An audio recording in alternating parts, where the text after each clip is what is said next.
Hello guys, आपके बहुत सारे कमेंट्स आ रहे थे। मैं माफ़ी चाहती हूँ कि मैं ये वीडियो लेट लेकर आ रही हूँ। खैर छोड़िए इन सब बातों को। अगर वीडियो अच्छी लगी हो तो लाइक कर दीजिएगा और चैनल को सब्सक्राइब कर दीजिएगा। Let's get started explanation. Episode की स्टार्टिंग में हमें दिखाया जाता है डेनियल को पता चल जाता है उस गुंडे से जिससे कि उसने उकलवाया होता है कि चैन बीन के फादर मदर की और उसके भाई की जो हालत है वो डेनियल के फादर की वजह से नहीं है, बल्कि इसके पीछे किसी और गैंग का ही हाथ लग रहा होता है। आखिरकार ये गैंग क्या है ये हमें आगे पता चलेगा।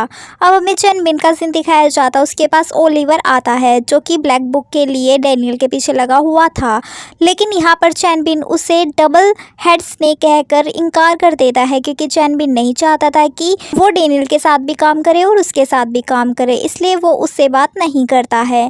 लेकिन यहाँ पर ओलिवर बोलता है कि मैं कैसे न कैसे ब्लैक बुक तक तो पहुंच ही जाऊंगा, और ये बोलकर वो वहां से चला जाता है। नेक्स्ट सीन में हमें चैन भी दिखाया जाता है जो कि फासाई के घर पर एक सुंदर सी ड्रेस का तोहफा लेकर गया होता है और उसकी मोम फासाई को फोर्स कर रही होती है उसे वही ड्रेस पहनने के लिए क्योंकि वो ड्रेस काफी ज्यादा सुंदर जो होती है। अब यहाँ पर फासाई को अपनी मोम के कहने पर वो ड्रेस पहननी पड़ती है और फासाई का मैगजीन की पार्टी में as a new writer introduction होने वाला था, इसलिए भी फासाई को ड्रेस पहननी पड़ती है और वो चैनबिन के साथ पार्टी में एंट्री लेती है, जिससे देखकर डेनियल बहुत ही ज्यादा जेलस फील कर रहा होता है।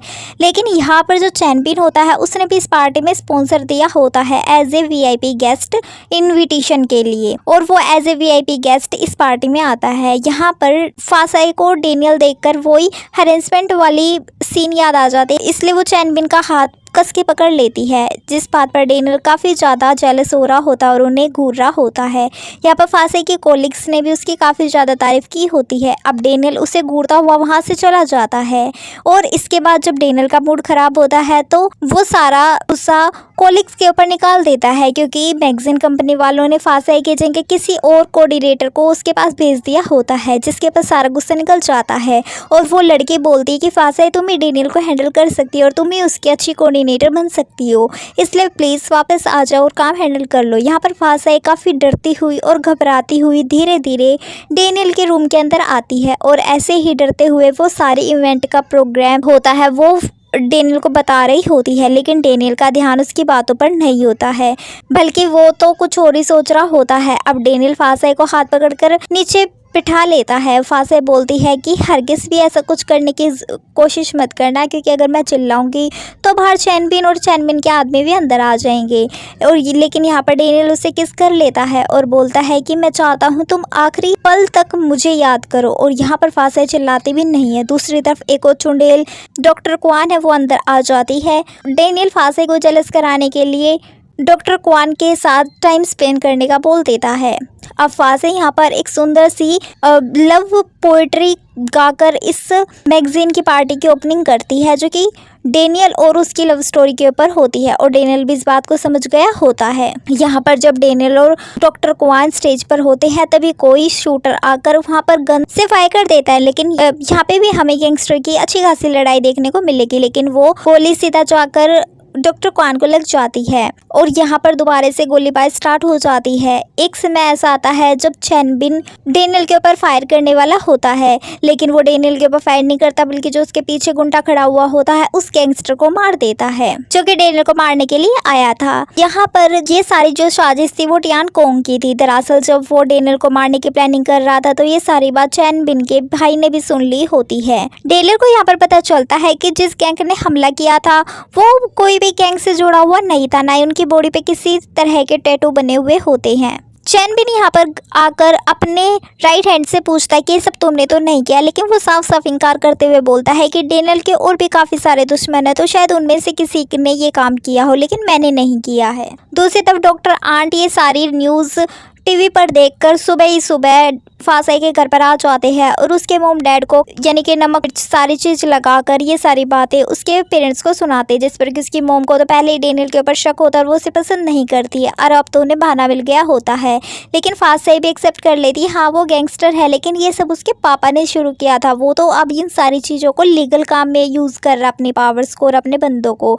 लेकिन उसकी मोम हरगिज़ नहीं मानती, वो कहती कि चैनबिन कितना अच्छा लड़का है, तुम्हें उससे दोस्ती करनी चाहिए, तुम्हें उसके साथ रहना चाहिए। लेकिन यहाँ पर फासाई बोलती कि वो भी एक गैंगस्टर है। अब उसकी मोम तो बहुत ज़्यादा हैरान हो जाती है और बोलती है क्या यकीनन तुम ठीक कह रही हो? चैन बिन ने डेनियल की जान बचाई थी, इसलिए वो अपनी मोम को साथ में लेकर उसका शुक्रिया करने के लिए आता है और उसकी मोम भी चैन बिन से काफ़ी अच्छी तरह से पेश आती है। और इसके बाद वो उसके भाई से मिलने के लिए चली जाती है और उसके साथ शिन ब्याओ भी जाता है। और यहाँ पर डेनियल चैन बिन दोनों आपस में बात कर रहे होते हैं। डेनियल बोलता है कि यकीनन ये सब तुमने किसी न किसी चीज़ को हासिल करने के लिए किया होगा, बेवजह तो तुम कर नहीं सकते। दूसरी तरफ यहाँ पे उसके भाई की हालत काफ़ी ज़्यादा ख़राब होती है और बातों ही बातों में चैन ब्याओ को शक हो जाता है कि ज़रूर ये कुछ ना कुछ तो जानता है। और ये सारी बात वो डेनियल को भी बता देता है कि मैंने उसकी हरकतें नोटिस की थी, ज़रूर वो इस हमले के बारे में कुछ ना कुछ तो जानता है। और यहाँ पे हमें दिखाया जाता है कि जब चैन बिन घर से बाहर होता है और उसका भाई घर के अंदर होता है, जब जो चैन बिन का राइट हैंड होता है वो उससे काफ़ी ज़्यादा टॉर्चर किया करता था, मतलब उससे मारा पीटा करता था। और एक दिन काफ़ी ज़्यादा टॉर्चर की वजह से उसके भाई को उसकी पुरानी यादें भी याद आ जाती है। दूसरी तरफ जब चैन बिन फासाई के घर पर आता है, उसके पापा उसे अंदर नहीं घुसने देते और बोलते हैं कि यहाँ से वापस चले जाओ वरना मैं तुम्हारे टुकड़े टुकड़े कर दूंगा, मेरी बेटी से तुम दूर रहो। अब यहाँ पर फासे बोलती है कि इसी की वजह से आप जिंदा हो और आपकी जान बच पाई है। जिस पर फादर बोलते हैं कि मुझे इससे अकेले में बात करनी है।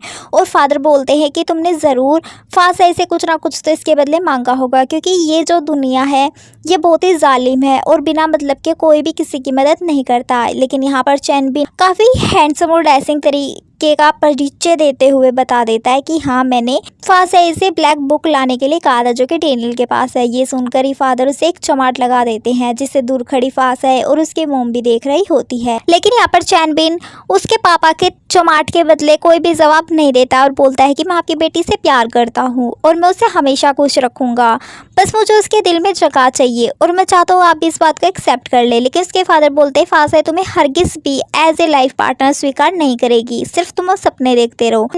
चैन बिन जाने लगता है तो फासाई बोलती है कि मैं अपने फादर की तरफ से तुमसे माफ़ी मांगती हूँ सबके लिए। लेकिन वो बोलता है कि तुम ऐसा क्यों कह रही हो, आखिरकार वो मेरे फ्यूचर ससुर हैं, मैं तुम्हारे लिए कुछ भी सहन कर सकता हूँ और मुझे यकीन है कि तुम भी एक ना एक दिन मुझे एक्सेप्ट कर लोगी और जिसके लिए तुम्हें जितना भी टाइम चाहिए तुम ले सकती हो। ये बोलकर चैन बिन वहाँ से चला जाता है। दूसरी तरफ हमें चैन बिन का भाई दिखाया जाता है जो कि एक दिन मौका पाकर घर से बाहर निकल जाता है और रास्ते में उसे ओलिवर मिल जाता है। यहाँ पर चैन बिन का भाई बोलता है कि टांग कोंग ने ही मेरे डैड को मारा है और टांग कोंग ने ही मेरी ये हालत की है और मेरे को भी मारा है।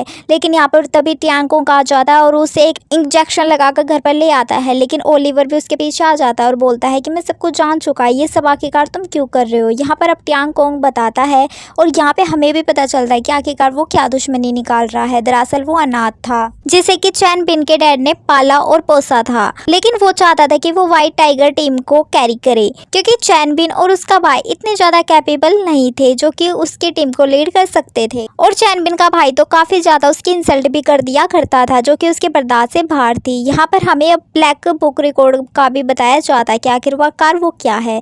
दरअसल इस बुक में सबका रिकॉर्ड रखा हुआ था कि किस किस को और किस किस गवर्नर ऑफिसर को उन्होंने ब्रीफ दी है, ये सब उस बुक में लिखा हुआ होता है और ये बुक उनके खिलाफ भी यूज की जा सकती थी। टांग कोंग ने खुद ही चैन बिन के फादर को मार दिया होता है और चैन बिन के भाई को मेंटली रिटायर कर दिया होता है और टियान कोंग उस बुक को डिस्ट्रॉय करना चाहता था। लेकिन कुछ ऐसा हो गया था कि डेनियल ने चैन ब्याओ को वहां पर भेजकर उस बुक को चोरी करवा लिया होता है और इसीलिए वो चाहता था कि वो बुक डिस्ट्रॉय हो जाए और उसके बाद ही वो व्हाइट टाइगर टीम का लीडर बने, क्योंकि अगर वो बुक लीक हो गई तो पकड़ा कौन जाएगा, व्हाइट टाइगर टीम का लीडर जो कि इस टाइम पर चैन बिन है। और अगर बुक डिस्ट्रॉय हो जाती है उसके बाद ही वो गद्दी संभालेगा जिससे कि उसका फ्यूचर सिक्योर हो सके। और ये सब बातें ओलिवर भी रिकॉर्ड कर लेता है और वहां से चला जाता है और आकर डेनियल को सुना देता है। लेकिन वो ट्रेलर सुनाता है, पूरी बात जानने के लिए वो डेनियल को रात में कहीं बुलाता है। डेनियल वहां आ जाता है लेकिन दूसरी तरफ ओलिवर के पीछे कुछ गुंडे पड़े हुए होते जो कि उसे जख्मी कर देते हैं और सीधा टांग कोंग के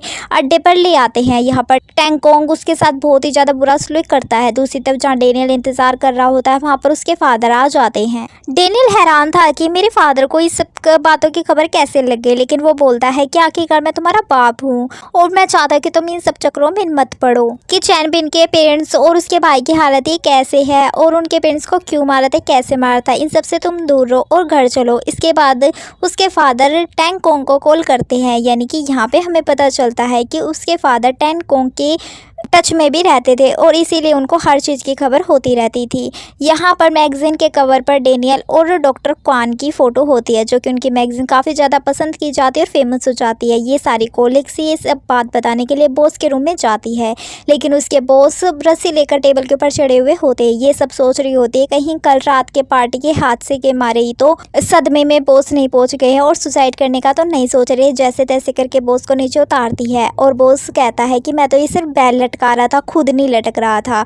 दूसरी तरफ यहाँ पर डेनियल आ जाता है और बोलता है कि अब आपकी मैगज़ीन काफ़ी ज़्यादा फेमस हो चुकी है और वो अपनी पुरानी कंडीशन में आ चुकी है, यानी कि उसका फाइनेंशियल प्रॉब्लम नहीं है, इसलिए मैं अपने शेयर वापस लेता हूँ। अब बॉस बोलते हैं फासाई को कि तुम जाकर डॉक्टर क्वान से मिलाओ और उसे एक फूलों का बुके भी दे आना। यहाँ पर डेनियल मौके का फ़ायदा उठाता है और बोलता है कि मैं भी डॉक्टर कान के पास ही जा रहा हूँ, तो फासे मेरे साथ चलेगी। यहाँ पर हालांकि चैन बियाओ उसकी फाई को इतना ज़्यादा भाव तो नहीं देता, लेकिन फिर भी उसने उसका नंबर बड़े प्यार से सेव किया हुआ होता है। और यहाँ पर फाई बार बार कह रही होती है कि जो वो चुड़ैल है वो मेरी फ्रेंड को काफ़ी ज़्यादा सुनाएगी, इसलिए तुम प्लीज़ मेरी फ्रेंड फासाई का ध्यान रखना। अब वे ड्राइव कर रहा होता है तो एक टर्न ऐसा आता है कि उसे सीधा ही टर्न लेना पड़ता है और पीछे जो फासाई बैठी होती है वो सीधा डेनियल के ऊपर आकर गिरती है। डेनियल बोलता है कि इसमें चैन बियाओ तुम्हारा कसूर नहीं है, यही मेरे नज़दीक आना चाहती थी। लेकिन यहाँ पर फासे बोलती है वो दिन कभी नहीं आएगा। अब याकी कर हॉस्पिटल पहुंच जाते हैं। डेनियल आते के साथ अपने एक आदमी को धमकाने लग जाता है कि डॉक्टर क्वान को लिली से एलर्जी है, इसलिए तुम ये फूल क्यों लेकर आए। यानी कि ये बातों ही बातों में फासे को जेलस करवा रहे होते कि वो उनकी कितनी परवाह करते हैं। लेकिन चैन बियाओ को इस सब बातों की खबर हो गई होती है कि वो फासे को जेलस करवा रहे हैं। जब डेनियल कमरे के अंदर जाता है तो फासे को अच्छी तरह से उठाता है और उसका हाथ पकड़कर उसकी खैरियत मालूम करता है और उससे खाना खाने के लिए उसकी दवाइयों के बारे में भी पूछता है। अब ये सब बातें देखकर तो जो फासाई थी उसका मूड एकदम ऑफ हो जाता है, वो बहुत ही ज़्यादा जेलस हो जाती है और वहाँ से चली जाती है। और फासाई के पीछे डेनियल भी वहाँ से चले जाते हैं। मिस क्वान तो कहती रह जाती है कि प्लीज़ डेनियल रुके। अब डेनियल फासाई से हाथ पकड़कर बोलते हैं क्या तुम चिनबिन को यहाँ पर बुला सकती हो, जिस पर फासाई बिना सोचे समझे चिनबिन को वहाँ पर बुला लेती है। वो डेनियल को देखकर बहुत ही ज़्यादा गुस्से में होता है और डेनियल यहाँ पर बातों ही बातों में बता देते हैं कि कहीं जो तुम्हारे भाई हालत दिन पर दिन बिगड़ती जा रही है वो 10 कुआओं की तो वजह से नहीं है, जिस पर चैनविर बोलता हरगिज़ नहीं। लेकिन डेनियल यहाँ पर बोलता है कि अपनी आँख और कान खुले रखो। चैनबिन को गुस्सा आ जाता है और वो डेनियल की कॉलर पकड़ लेता है और बोलता है कि वो ऐसा कभी नहीं कर सकता, वो बचपन से हमारे साथ रहा है और वो बहुत ही ज़्यादा वफादार है और मैं तुमसे ज़्यादा उस पर भरोसा करता हूँ। और फासाई को अपने साथ लेकर वहाँ से चला जाता है। उसके जाने के बाद डेनियल चिन बियाओ को बोलता है कि मैं जानता था ये सब बातें, मेरे को उसके ऊपर पहले से ही शक था, इसीलिए तो मैंने ब्लैक बुक को अभी तक नहीं निकाला है, क्योंकि अगर मैंने उससे निकाला या चिन बियाओ के भी हाथों में सौंपा तो टैंगकोंग तुरंत ही उस ब्लैक बुक को रिकॉर्ड का फ़ायदा उठाकर चैन बियाओ को भी अपने रास्ते से हटा देगा। और मैं ये सब दुश्मनी जो निभा रहा हूँ ये सब अपने दोस्त की सलामती के लिए ही निभा रहा हूँ, हर हालत में उसका साथ देना चाहता हूँ, चाहे मुझे दुश्मन बन के क्यों ना उसकी हिफाजत करनी पड़े। दूसरी तरफ हमें फाई दिखाई जाती है जो कि ऑफिस में काम कर रही होती है, लेकिन तभी उसे चैन बियाओ का कॉल आता है जिसे देखकर काफ़ी ज़्यादा खुश हो रही होती है। लेकिन चैन बियाओ सिर्फ उसे इतना कहता है कि फासे यहाँ से सही सलामत चली गई है और ये कहकर वो फ़ोन रख देता है। लेकिन इतनी सी बात पर भी फाई काफ़ी ज़्यादा खुश हो रही होती है कि चैन बियाओ ने आखिर उसके फोन पे कॉल की है। वीडियो अच्छी लगी हो तो लाइक कर दीजिएगा, चैनल को सब्सक्राइब कर दीजिएगा। Thank you for watching and bye bye.